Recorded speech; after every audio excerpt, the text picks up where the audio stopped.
उद्या होळी आहे आणि सोबतच हुताशनी पौर्णिमा आहे, तर त्यामुळे उद्या तुम्हाला सकाळीच आपल्या घराच्या इथे एक दिवा लावायचा आहे।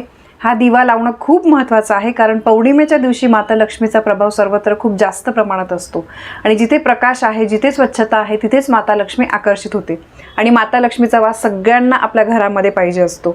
तर त्यामुळे माता लक्ष्मीने आपल्या घराकडे आकर्षित व्हावं, आपल्या घरामध्ये नकारात्मक ऊर्जा येऊ नये, यासाठी उद्या हुताशनी पौर्णिमा म्हणजे होळीच्या दिवशी तुम्हाला एक दिवा लावायचा आहे। हा दिवा अत्यंत महत्त्वाचा आहे आणि हा उपाय जो आहे आपल्याला वर्षातून एकदाच करता येतो, होळीच्या दिवशी हा करता येतो। यासोबतच दिव्यामध्ये एक वस्तू पण टाकायची आहे। ही सगळी माहिती मी तुम्हाला आजच्या व्हिडिओमध्ये देणार आहे। बघा, होळीचा दिवस हा आपले जीवन जे आहे ते आनंदी बनवण्यासाठी अतिशय उपयोगी असतो, कारण होळीच्या दिवशी आपण वाईट गुणांचा, वाईट गोष्टींचा आपण त्याग करत असतो आणि होळीच्या दिवशी असा दिवा जर आपण लावला तर आपल्या जीवनामध्ये धन, समृद्धी, सुख, संपदा हे सगळं काही आपल्याला मिळत असतं। जीवनातल्या प्रत्येक अडीअडचणी, अडथळे जे आहे ते दूर करण्यासाठी बऱ्याच ठिकाणी असा दिवा जो आहे तो लावला जातो। तुम्ही आत्तापर्यंत हा उपाय केला नसेल तर नक्की करा, करून बघा, 100% तुम्हाला या उपायाचा फायदा होईल।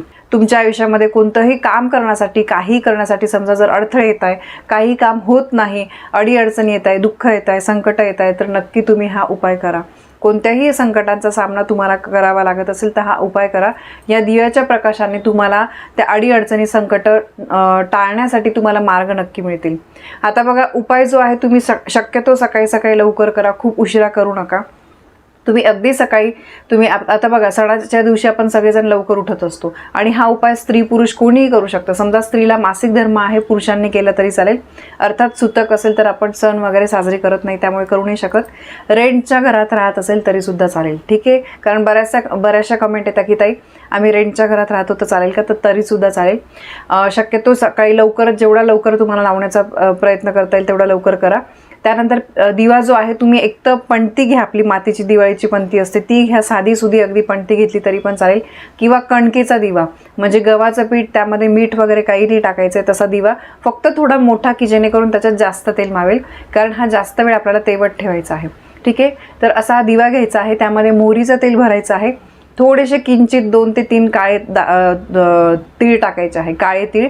त्याच्यानंतर एक बत्तासा म्हणजे बघा आपल्याला गोल असं साखरेचं असतं ते पांढऱ्या कलरचा, तर तो एक बत्तासा तुम्ही अगदी छोटा त्याचा तुकडा तोडून टाकला, किंवा मोठा असेल तुमची पणती त्याच्यामध्ये पूर्ण एक बत्तासा टाकला तरी पण चालेल। त्यानंतर थोडंसं कुंकू टाकायचं आहे आणि त्यानंतर तुम्हाला त्यामध्ये समजा तुम्ही बत्तासा नाही टाकू शकत, ते मिळत नाही तर किंचितची तुम्ही साखर टाकली तरी पण चालेल, ठीक आहे। आणि त्यानंतर तुम्हाला हा दिवा देवाजवळ ठेवून पहिले पेटवायचा आहे, नमस्कार करायचा आहे आणि त्यानंतर दाराच्या बाहेर तुम्हाला हा दिवा ठेवायचा आहे। दाराच्या बाहेर तुम्ही जिथे जागा आहे, डाव्या साईडला, उजव्या साईडला, कोपऱ्यात, कारण हा दिवा जास्त वेळ तेवत राहील तेवढं आपल्याला तेल टाकायचं आहे, जास्त वेळ तो राहणार आहे, म्हणून कोणाला चटका वगैरे बसणार नाही, असं कोपऱ्यामध्ये छान तुम्ही ठेवायचं आहे। आणि ओम होलिकाय नमः या मंत्राचा 11 वेळेस 21 वेळेस जप करायचा आहे आणि होलिका मातेला प्रार्थना करायची आहे की हे होलिके माते, हा दिवा मी लावलेला आहे, माझं घर जे आहे ते सुखाने, समृद्धीने प्रकाशून जाऊ दे, घरामध्ये सुख, समृद्धी, आनंद येऊ दे। तर म्हणून आपल्याला असा अगदी साधा सोपा दिवा लावायचा आहे। अगदी तुम्ही संध्याकाळपर्यंत हा तेवत ठेवला तरी सुद्धा चालेल आणि त्यानंतर संध्याकाळी जेव्हा आपण होळी पेटवणार आहे त्यामध्ये तुम्हाला तो दिवा जो आहे तो टाकून द्यायचा आहे, एवढंच करायचं आहे। म्हणजे दिवा कसा लावायचा ते पण मी सांगितलं आहे आणि त्यानंतर दिव्याचं विसर्जन कसं करायचं तर ते पण मी सांगितलं आहे। माझ्या मते आता तुम्हाला पूर्ण कळालं असेल की कसा दिवा लावायचा आहे। यानंतर बघा, होळीच्या दिवशी आपल्याला सगळ्यात महत्त्वाचं म्हणजे लवकर तुम्हाला उठायचं आहे, जसं मी सांगितलं, मुख्य दरवाजा स्वच्छ करायचा आहे वगैरे, आणि देवांची आंघोळ घालायची आहे। आणि या दिवशी पौर्णिमा पण आहे, तर त्यामुळे पौर्णिमेचं सत्यनारायण आपल्याला संध्याकाळी करायचं आहे। या दिवशी गरिबांना दान नक्की करा, जे गरजू लोक आहेत त्यांना तुम्ही अन्न, वस्त्र काहीही दान करा। दान करणं या दिवशी खूप शुभ मानलं जातं, त्यामुळे आपल्याला पुण्य मिळतं। भले तुम्ही इतर काही नाही करत आहे, पण मनापासून एखाद्याला तुम्ही काहीतरी पाण्याची बाटली घेऊन द्या, काहीतरी खाण्यासाठी वडापाव वगैरे काहीतरी घेऊन द्या, की जेणेकरून त्याचा त्यांना उपयोग होईल। उपयोगी अशा वस्तू तुम्ही दान करायच्या आहे। आता यासोबतच काही गोष्टींची काळजी घ्यायची, म्हणजे बघा, होळीच्या दिवशी कोणालाही चुकूनही तुम्ही पैसे उधार देऊ नका, कारण बघा हा दिवस महत्त्वाचा आहे, माता लक्ष्मीचा हा दिवस असतो आणि आपली लक्ष्मी अशा शुभ दिवशी कोणाकडे देऊ नये। संध्याकाळी तर अजिबात अशी चूक करू नका। तुम्ही समोरच्याचं बघा गरज काय आहे काय नाही, उगाचच कोणीतरी मागतंय सहजच उधार म्हणून आणि असं देऊ नका प्लीज। तर कारण बघा, या गोष्टी आपण एक मदत म्हणून करायला जातो, पण कुठे ना कुठे त्याचे वाईट परिणाम आपल्याला भोगावे लागतात। त्यानंतर होळीच्या दिवशी आपल्याला काळे कपडे घालायचे नाही, ते पण लक्षात ठेवा. काळे कपडे घालणं अशुभ मानलं जातं. आणि होळीच्या वेळेस जेव्हा समजा आता होळी पेटवली आहे तर बऱ्याचशा स्त्रियांना बघा सवय असते की केस असं सोडून ते परत बांधतात वगैरे.